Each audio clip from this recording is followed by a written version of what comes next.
여러분 안녕하십니까? 1월 6일 월요일 뉴스투데이 시작합니다. 내란 우두머리 혐의를 받고 있는 피의자 윤석열 대통령에 대한 체포영장 유효기간이 오늘 자정이면 끝납니다. 이제 18시간쯤 남았습니다. 1차 체포에 나섰다가 실패한 공수처는 주말 내내 별다른 움직임을 보이지 않았는데요. 공수처에 나가 있는 취재기자 연결해 보겠습니다. 김상훈 기자, 공수처가 오늘은 윤 대통령 체포에 나설까요?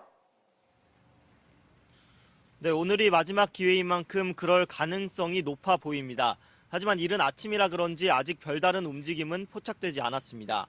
1차 체포영장 집행 때는 오전 6시 14분쯤 이곳 공수처에서 차량 5대가 연달아 한남동 대통령 관저로 출발했습니다. 체포영장 재집행에 성공하려면 압도적인 경찰력 동원이 필요할 걸로 보입니다.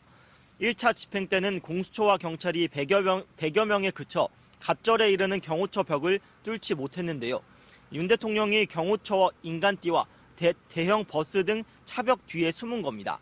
경호처는 또 주말 동안 관저 주변에 철조망을 치고 정문에 버스를 더 세워놓으면서 더 두텁게 벽을 쌓았습니다. 경찰 내부에서도 경호처의 이런 행태에 대해 더 강경하게 나서야 한다는 목소리가 터져나오고 있습니다.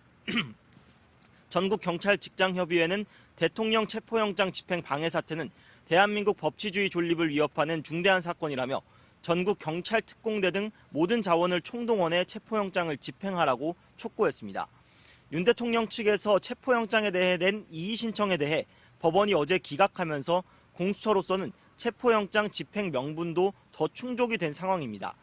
경찰은 또 박종준 경호처장을 특수공무집행방해 혐의로 입건하고 2차 출석 요구서도 보냈고요. 여기다가 시민단체가 내란 혐의로 고발한 박 처장을 피의자로 입건한 사실을 공개하며 압박 수위를 더 높이고 있습니다. 공수처는 주말 내내 경찰과 협의하며 추가 대응 방안을 논의해 왔는데요. 얼마나 많은 인력을 동원해 단호한 법 집행 의지를 보여줄 수 있느냐가 윤 대통령 체포의 성패를 가를 걸로 보입니다. 경호처에 대해 지휘 권한을 갖고 있는 최상목 대통령 권한대행의 입장은 어떻습니까? 네, 공수처가 지난 토요일 최 권한대행에게 대통령 경호처가 협조하도록 지휘해달라고 요청하는 공문을 재차 발송을 했습니다. 하지만 최 권한대행은 공수처에 회신을 하지 않았습니다. 아무런 답을 하지 않으면서 뒷짐만 지고 있는 겁니다. 윤 대통령 쪽도 공수처 조사에 응할 생각이 없어 보입니다. 1차 체포영장 집행 시도 때 윤 대통령 변호인단이 공수처 쪽에 조속한 시일 안에 선임계를 낼 테니 그 이후의 절차를 협의하는 게 어떠냐는 취지로 이야기했다고 공수처가 밝혔는데요. 하지만 윤 대통령 측은 선임계도 내지 않고 있고 공수처와 별다른 접촉이나 협의도 하지 않고 있습니다. 오히려 1차 집행 때 관저에 무단으로 들어왔다며 오늘 공수처장과 검사 등 150여 명을 고발하겠다고 했습니다. 공수처는 오늘 체포가 어려워지면 체포영장을 다시 청구해 기한을 연장하는 방안도 검토하고 있고요. 체포를 건너뛰고 곧바로 윤 대통령에 대해 사전 구속영장을 청구하는 방안도 대안으로 꼽힙니다.